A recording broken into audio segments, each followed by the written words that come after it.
welcome back to my channel. So today we're going to be testing out and reviewing the e.l.f. sponge. So if you want to see how this works, then just keep watching.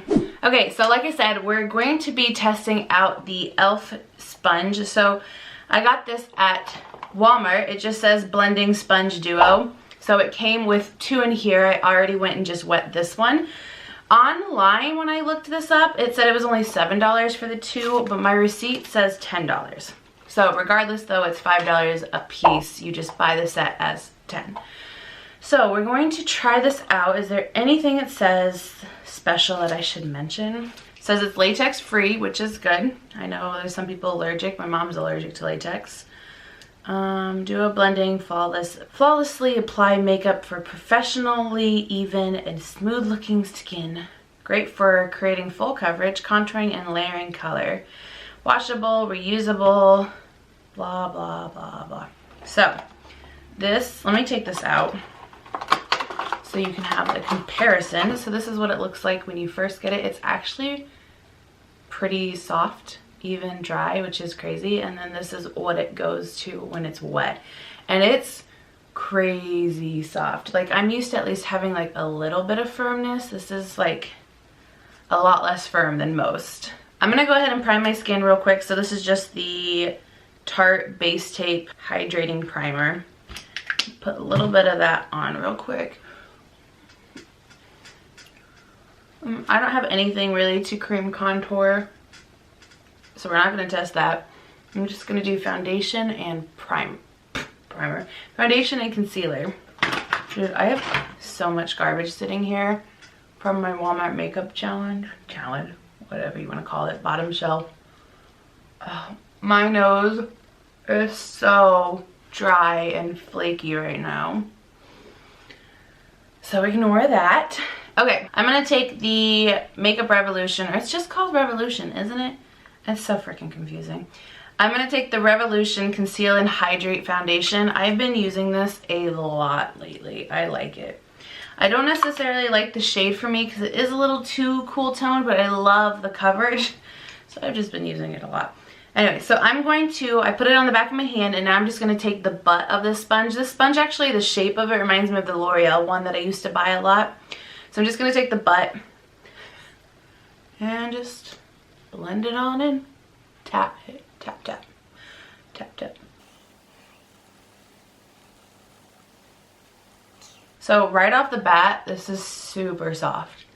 Like I said, I'm used to my sponges having a little bit of more firmness than this, but so far not bad. Okay, I want to paint this on. I'm just gonna use this because my flat foundation brush is not close enough. So on the other side, I'm just gonna use this to kind of paint it on. It's not working very well. Dang it. Because I want to see if it gives me the normal coverage that I would normally have when I paint it on first. So let's just, I guess, this is really hard to paint with this brush, because this brush just immediately wants to blend it out. Alright, now I'm going to use a sponge and buff. So I feel like that's the reason I get more coverage. It's because I literally coat my face. Look at that hairspray and makeup buildup. Gross. Okay. Let me look up. I look like I'm tanning.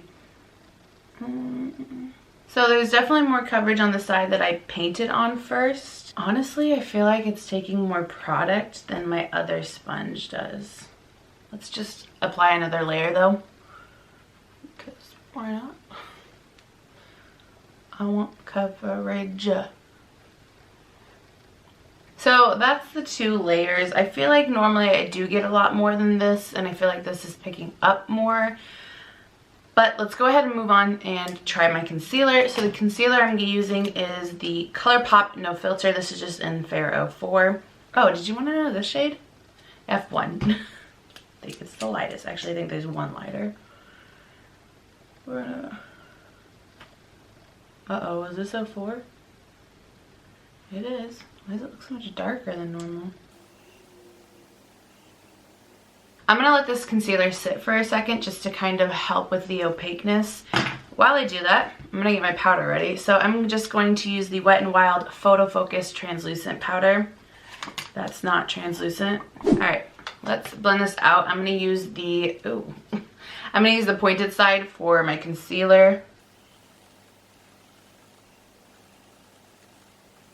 Not bad. Oh, I hate this powder. I really need to go get another powder because I bought a powder too dark at Ulta because that was all they had left. Thought I could make it work. Can't make it work. So, really need to go buy another powder. But today's Black Friday and I don't really want to deal with that just to exchange a powder. So I'm gonna wait. Gosh, this powder is so dark. It's not translucent like it says. Okay, so that is all I'm going to use a sponge for since I don't have anything to cream contour. So I'm going to go ahead and finish my face and then I'll come back and tell you my thoughts. Okay, so I went ahead and finished my face. If you are curious, the lips is the Pat McGrath in OMI. I just have a little baby of it. And yeah, so about the sponge. I think it's a good sponge. Is it the best sponge I've ever used? No. But for $5, because, you know, 10 for the two, I think it's a really good deal and it does a pretty good job. Obviously, if you are wanting full coverage, maybe this wouldn't be the best sponge, but at the same time, if you do my normal technique of painting it on and then just using this to blend it together, I think you'd still get the full coverage. So I do think it's a really nice sponge. It is very, very, very soft and not very firm at all. So if that's something you're looking for, that's this. Yeah, sorry this is such a short video, but there's not really too much you can say about a sponge other than it works or it didn't. So yeah, that is all I have for this video. So thank you for watching and I'll see you in the next one.